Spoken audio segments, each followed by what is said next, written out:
안녕하세요. 이지엔 스마트 엔지니어링의 정기범 교수입니다. 이번 시간에는 버컨버터에 대한 예제를 살펴보겠는데요. 부하가 저항인 경우에 대해서 인덕터와 커패서 전압을 철저하게 분석하고 이를 바탕으로 버컨버터를 철저하게 해석하겠습니다. 또한 이와 같은 해석으로부터 컨버터 회로의 각 부의 전압이나 전류 파형을 한번 그려보겠습니다. 그렇다면 한번 문제를 살펴보죠. 부하 저항은 4ohm이고 인덕턴스는 50 마이크로헬리가 되겠습니다. 한편 커패선스는 2000 마이크로페럿이 되겠고요. 입력 전압은 100V인 경우에 대해서 살펴보겠습니다. 이때 컨버터 회로의 동작 주파수는 100kHz가 되겠습니다. 듀티비는 0.5인 경우에 대해서 해석하겠습니다.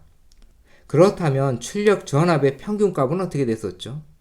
출력 전압의 평균값은 다이오드에 걸린 전압의 평균 전압이 됐었습니다. 왜냐하면 필터가 로우패스 필터가 되기 때문이지요. 그렇다면 다이오드에 걸린 전압은 어떻게 됐었죠? 바로 스위치를 켜면 입력 전압이 되겠고요. 스위치를 끄면 인덕터 전류가 다이오드로 흐르기 때문에 다이오드 전압은 0V가 됐었습니다. 따라서 출력 전압의 평균값은 dVI가 되겠고요. D가 0.5, VI가 100V가 되기 때문에 출력 전압의 평균값은 50V가 되겠습니다. 한편 부하에 흐르는 평균 전류는 어떻게 되죠? 출력 전압이 50V이고 저항이 4ohm이기 때문에 I0는 R분의 V0 12.5A가 되겠습니다. 그렇다면 이번에는 인덕터 전류에 대해서 분석해 보겠습니다. 그렇다면 인덕터에 흐르는 전류는 어떻게 되죠? 바로 부하 전류와 커패서 전류의 합이 되겠습니다. 그렇다면 정상 상태에서 커패서에 흐르는 한 주기 동안의 평균 전류는 어떻게 되죠? 0A가 되겠습니다. 따라서 인덕터 전류의 평균값은 부하 전류가 되는 것이죠. 즉 인덕터 전류의 평균값은 12.5A가 되겠습니다. 그렇다면 이번에는 인덕터 전류의 변동폭을 살펴보겠습니다.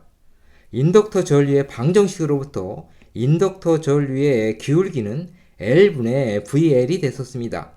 다이오드가 켜진다면 인덕터의 왼쪽 전압은 몇 볼트죠? 0V가 되겠습니다. 오른쪽 전압은 몇 볼트죠? 50V가 되겠습니다. 따라서 DT분의 DIL, 즉 인덕터 전류의 기울기는 L분의 VL이 되겠고, 따라서 델타 IL은 어떻게 구하죠?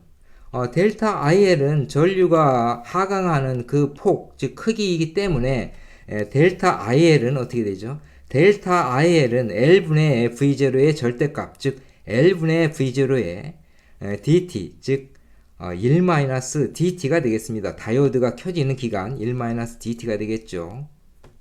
그렇다면 이번에는 인덕터 전류 변동폭을 한번 구해 보겠습니다.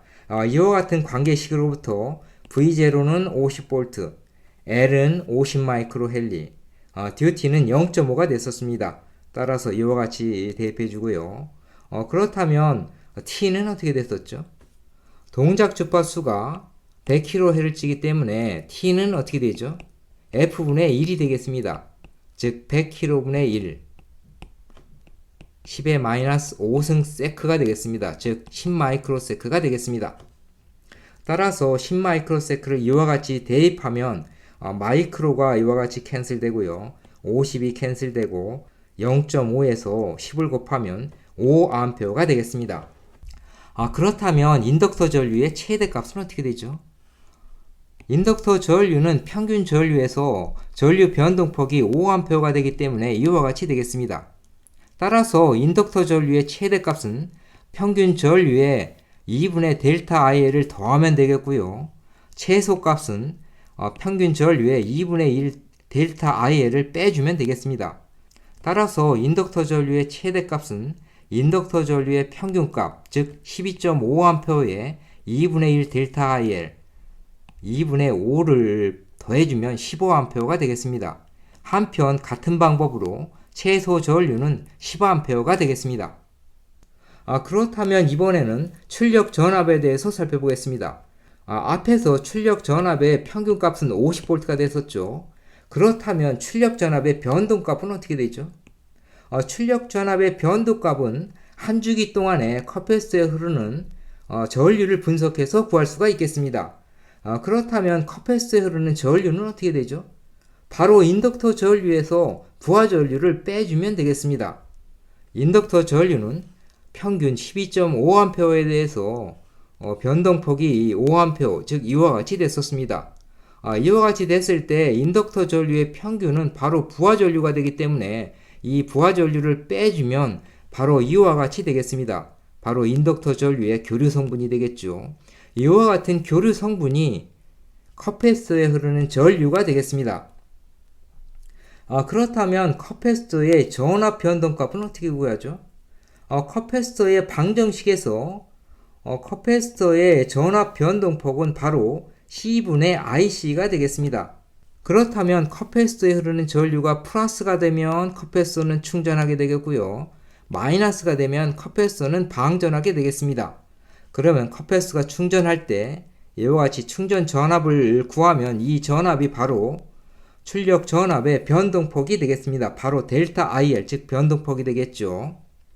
그렇다면 한번 출력 전압의 변동값을 구해 보겠습니다. 출력 전압의 변동값 바로 델타 V0가 되겠죠. 이때 충전되는 주기는 어떻게 되죠? 반주기 동안 충전하기 때문에 0.5T가 되겠습니다. 바로 이와 같이 2분의 T가 되겠죠. 그렇다면 컵패스트의 충전 전압을 구할 때 컵패스트에 흐르는 전류가 변동하기 때문에 매우 복잡하게 되겠죠. 따라서 이 전류가 충전 전류의 평균값을 구해서 쉽게 구할 수가 있겠습니다. 그렇다면 평균 전류는 어떻게 되죠? 바로 전류 변동폭이 델타 IL이 되기 때문에 4분의 델타 IL이 되겠습니다. 따라서 델타 V0는 C분의 IC, 즉 4분의 델타 IL이 되고요. DT가 2분의 T가 되기 때문에 80분의 델타 ILT가 되겠습니다. 한번 델타 V0를 구해보죠. 커패선스가 2200 마이크로페럿, 델타 IL이 5A, T는 10 마이크로세크가 됐었죠. 이와 같이 대입하면 델타 V0는 2.84mV가 되겠습니다. 따라서 출력 전압이 50V에 대해서 2.54mV 매우 적게 변동하는 그런 출력 전압이 되겠습니다. 그렇다면 이번에는 회로 각부의 웨이브 폼을 한번 그려보겠습니다. 먼저 주기가 10 마이크로세크가 되겠고요. DT는 5 마이크로세크가 되겠습니다. 그렇다면 인덕터 전류는 어떻게 되죠? 인덕터 전류는 평균 전류가 어떻게 됐었죠? 12.5A가 됐었습니다. 델타 IL은 5A가 됐었죠. 따라서 15A에서 15A까지 이와 같이 되겠습니다. 한편 스위치에 흐르는 전류는 어떻게 되죠? 인덕터에 흐르는 전류 중 스위치가 켜지면 이 전류는 스위치로 흐르게 되겠습니다. 바로 이와 같이 되겠습니다. 만약에 스위치가 꺼지면 인덕터에 흐르는 전류는 바로 다이오드를 통해서 흐르겠습니다. 한편 다이오드 전압은 어떻게 됐었죠? 스위치를 켜면 100V, 끄면 0V가 되겠습니다. 스위치 전압은 스위치를 키면 0V, 끄면 100V가 되겠죠. 바로 이와 같이 회로 각 부분의 파형을 우리가 그려줄 수가 있겠습니다. 자, 이번 시간에는 버커컨버터에 대한 예제를 살펴봤습니다. 여러분 시청해 주셔서 감사합니다.